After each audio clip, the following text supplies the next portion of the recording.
चुटकी दुल्हन सबके प्यारी दुल्हन पैदा होले लाडली ता खुशी छा जाला माई बाबा के लाडली खिलौना बन जाला खेलत खेलत भैलू सयान कब बैठावे के डोली में रहल अरमान बड़ फिर एक दिन बिटिया पराई हो गइल बेटी बन गइल दुल्हन तू हो छोटकी दुल्हन सबके प्यारी दुल्हन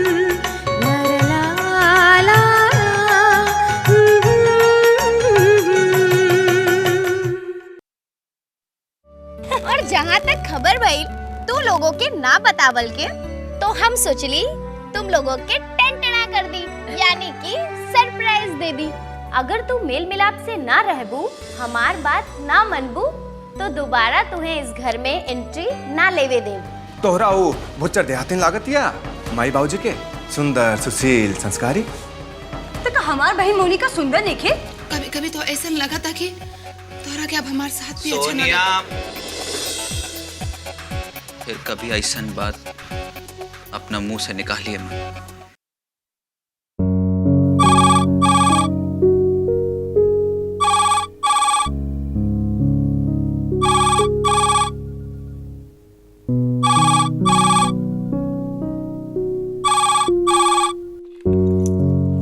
हेलो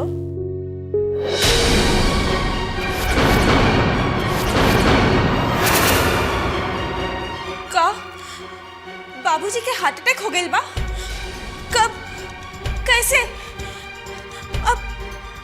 अब बाबूजी कैसे बानी?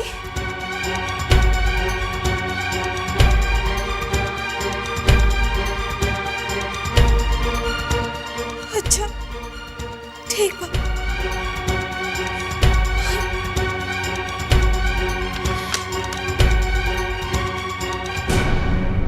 अजी सुना थे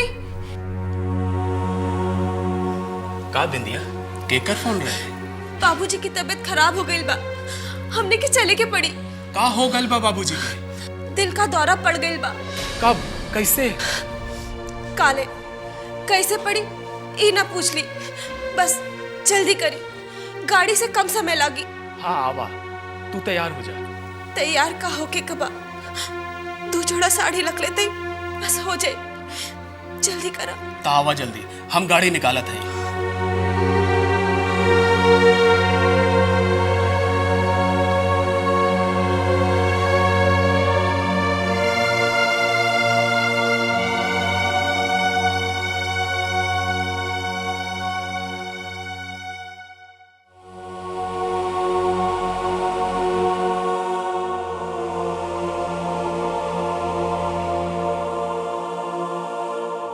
भाई राम मनोहर, अब तो जरा जरा बात पर टेंशन और गुस्सा कल बंद करा। भाई अब जवानी के शरीर नहीं खे कि सब बात पच जाई। भाभी रवा घबराई मत, चिंता करे के कोई बात नहीं खे। हम इंजेक्शन दे दिले बानी और इनका कि शाम तक जे बाना एकदम फरहर हो जाइए। कहा कि ब्लड प्रेशर बढ़ गईला से थोड़ा सीना में दबाव महसूस करे लगलन बस। अच्छा हम चलत हैं, रात के क्लिनिक के लौटे के घड़ी हम फिर आ जाए। अच्छा अब तू आराम करो। ठीक। अच्छा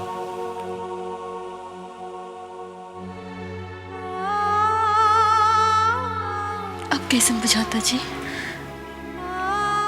ठीक।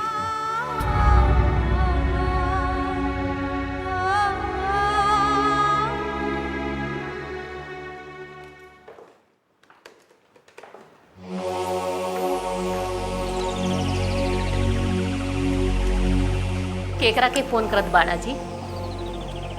हमरा एगो मुखबिर बाड़ा राम मनोहर के वकील पर नजर रखले बा। काहे खातिर जी? ये देखे खातिर कि राम मनोहर केस जीते हैं कि ना। भगवान करे ना ही जीते। अरे ऐसा ना बोले के, कहीं जे केस जीत गई ले तो फैक्ट्री में से कुछ हिस्सा हमनी भी ले। अब अब तक तो पूछा न दिले तो अब का दी है। हेलो, हाँ भैया, हाँ प्रणाम। हाँ बोला। अरे हमार भतीजा का ब्याह बा। हाँ हाँ आइए आइए, हाँ पूरे परिवार के साथ आइए। हाँ राम राम। Hi dad. बेटा कृष्णा, आपन बाबूजी के डैड बोलेला छोड़, बाबूजी बोला। डैड हम सुनने कि राजेश भैया के शादी तय हो गई बा। अरे तू तो ऐसे बोलो तारा जैसे शादी ना कोनो गुनाह होत बा। डैड हम ई कहे आई लनी यहाँ कि जैसे राजेश भैया के शादी हो रहा बा वैसा हमार शादी ना होई। तोहार का मतलब बा बेटा? मतलब कि हम लव मैरिज करोब। Love marriage? हाँ। कोनो लड़की पसंद कैले बड़ा का? अभी तक तो कोनो लड़की पसंद नहीं की कैले, लेकिन करब तो अपने पसंद की लड़की से करो। हम यह बोले खातिर यहाँ आई लनी है, अब हम चल तनी। पता नहीं आगे तोरा लाल काका गुल खिलाई है।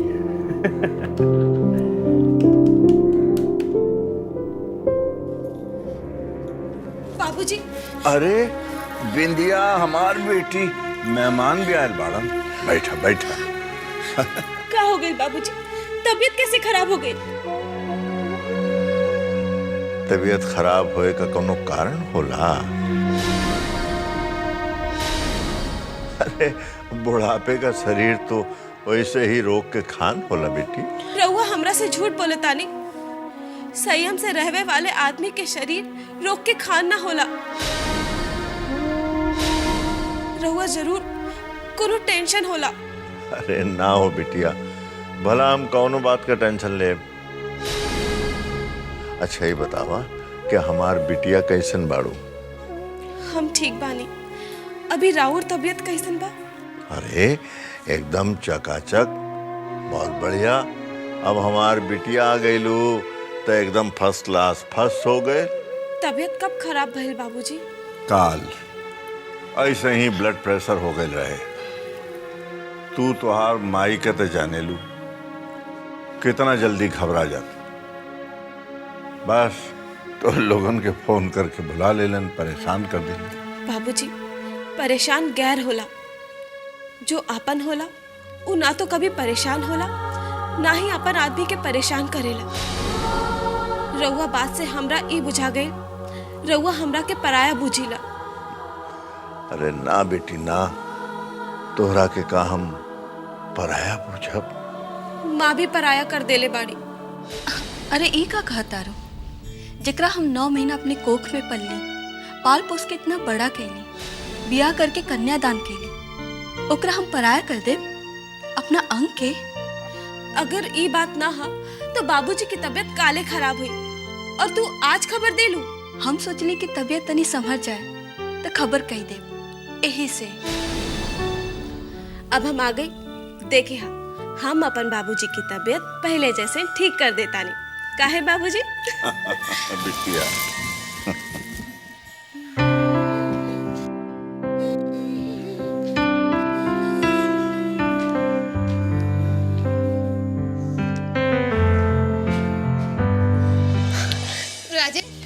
राजेश तोहार उम्र बहुत लंबा बा, जाना तो अभी हम तोहार बारे में ही सोचत रहली। पर ई का राजेश, तू कुछ बोलत काहे नहीं के बड़ा? हम अपन घर हमेशा हमेशा के लिए छोड़ देली सोनिया। का? हाँ, हम अपन घर द्वार, माँ बाप, भाई बहन, रिश्ता नाता सब कुछ छोड़ के ठुकरा के सदा सदा के लिए तोहरा पास आ गईली सोनिया। हमरा खातिर तू इतना बड़ा कदम उठा लेला? सोनिया तू हमार जान हो, हमार जिंदगी, हमार दिल का धड़कन हो। तोरा खातिर हम कुबेर का खजाना और तीनों लोग का सुख ठुकरा दे। ई तो एक मामूली सा चीज बा। हम के अपना प्यार और अपने किस्मत में गुमान बा। हम कितना खुशकिस्मत बनी कि हमरा के तोहरा जिसे प्यार करे वाला प्रेमी मिलल बा। आज के बाद हम भगवान से यही दुआ मांगब कि हमार प्यार के केहू के नजर ना लगी और हम अपन प्यार पे जरा सा भी खरोच ना आवे दे।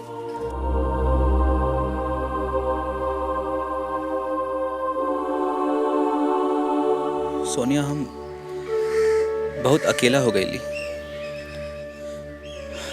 जैसन बिना पतवार के नाव। हमके तोरा सहारा चाहिए, तोरा साथ चाहिए। बोला, बनबू ना सहारा? अगर पुनर्जन्म के बाद साच बा राजेश, तो हम अगले 7 जन्म तक तोहार साथ ना छोड़ब। कोई आंधी, कोई तूफान हमरा के तोहरा से अलग ना कर सकेला। बस सोनिया, बस हमका यही चाहिए।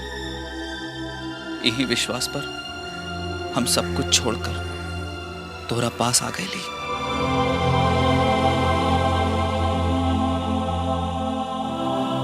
मूर्ख, तू सब कुछ कहते ठोकर मार के अपना किस्मत कहते ठोकर मरबई केला, साथे साथे हमार सपना के भी ठोकर मार के चकना चूर कर देला। कहाँ सोचले रही कि सोना के पलंग पर नोट के गड्ढी बिछाए के बैठब, राज करब, हुकुम चलाई। लेकिन तोहर एक बेवकूफ़ी भरल फैसला से हम तो गली के खौराहा कुत्ता बन गई। पर हम ऐसा ना होके दे, अपना सपना चकना चूर ना होके दे। कुछ सोचे के पड़ी हमके, कौनो जुगाड़ भिड़ावे के पड़ी हमके।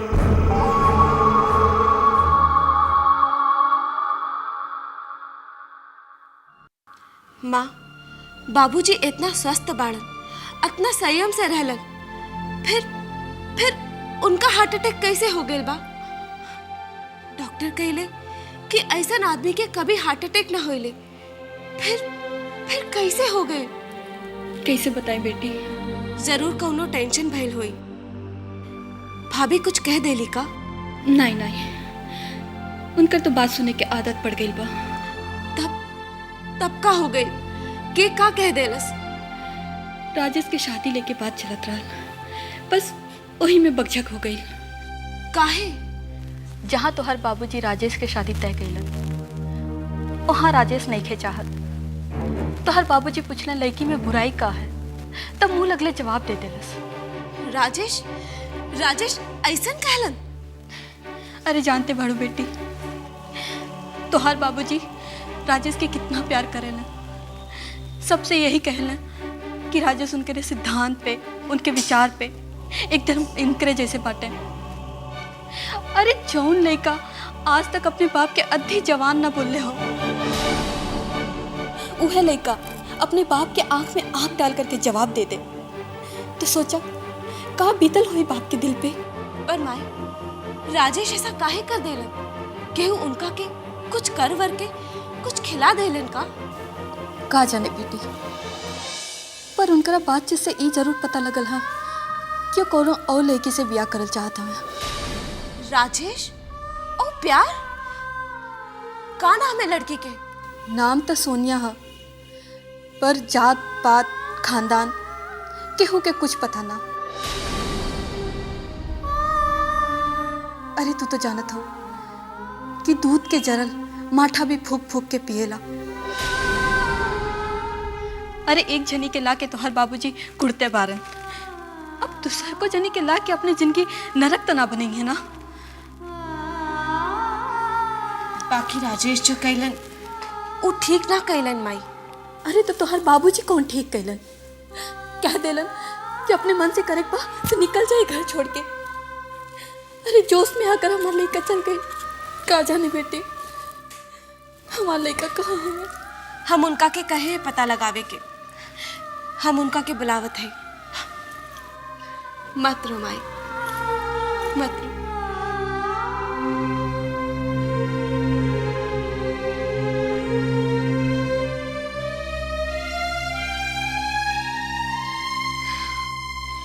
कहा राजेश घर छोड़ के चल गए? हाँ भैया,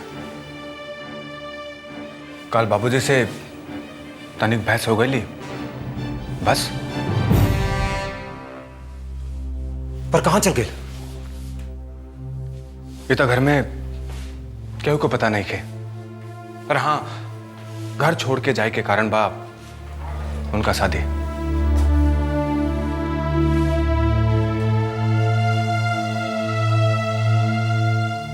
शादी? जी भैया। भला शादी के नाम पे कहू घर छोड़ के जाला? बेवकूफ लड़का। पर इतना सीरियस का बात हो गई महेश? बाबूजी से कह दे लें कि हमारी शादी का फैसला करे वाला रव्वा के हैं।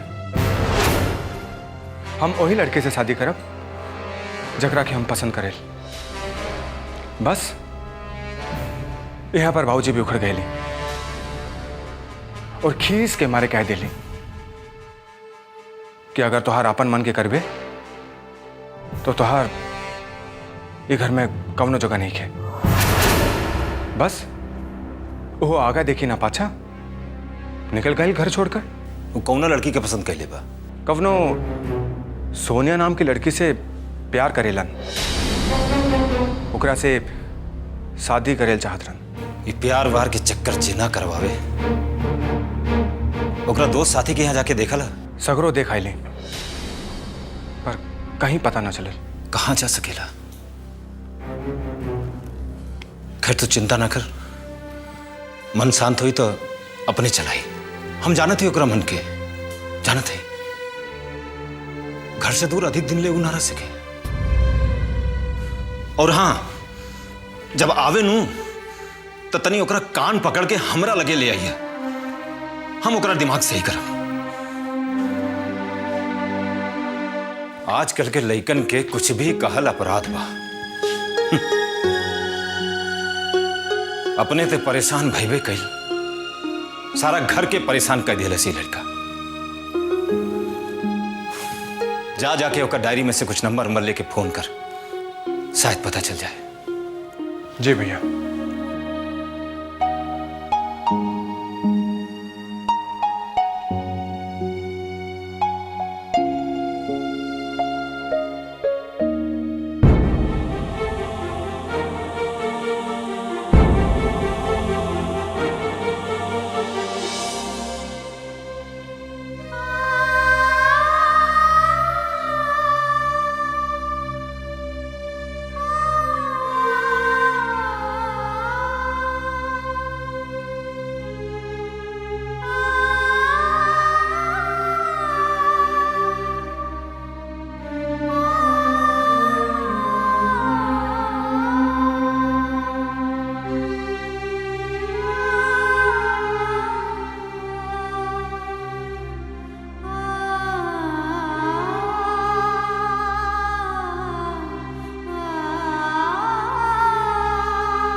पता नहीं कहाँ हुई है हमार बेटा, कौना हाल में हुई है।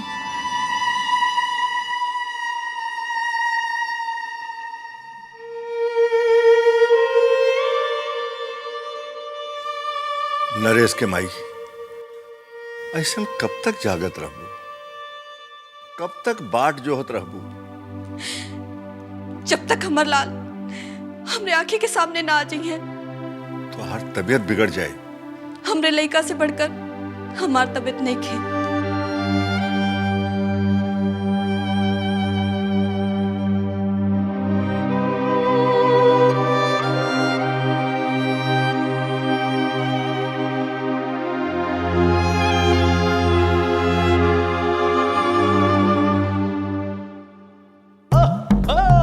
जय गणेश जय गणेश जय गणेश देवा। मालकिनी गर्मा गर्म चाय, बाबूजी चाय। हमरा के नहीं चाहिए, ले जाओ। अरे मालकिनी कहाँ बात है, काली राती से आप कुछ खैली पेले ना बाड़ू।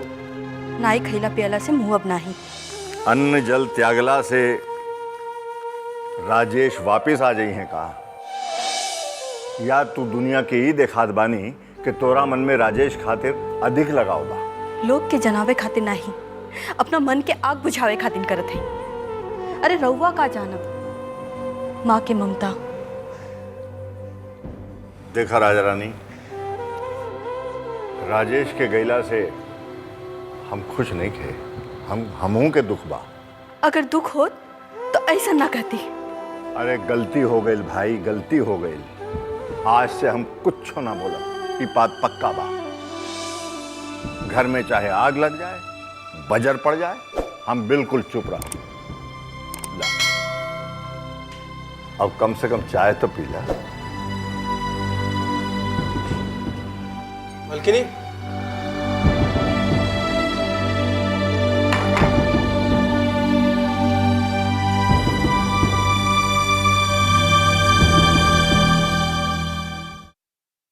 हमरा समझ में नहीं खे आवत कि ऐसा का हो गई बा कि तू खाना पीना छोड़ दे। हम तो चाहता नहीं कि जितना जल्दी हो इन बूढ़ा बूढ़ी के फोटो दीवार पर टंगा जाए। कबर बत्ती से तो जान बची। तू हो चुटकी दुल्हन, सबके प्यारी दुल्हन। तू हो चुटकी दुल्हन, सबके प्यारी दुल्हन। मंगिया से नूर शोभे सजना के नाम के। रखी है तुमान अपना घर संसार के। मंगिया से नूर शोभे सजना के नाम के। रखी है तुमान अपना घर संसार के।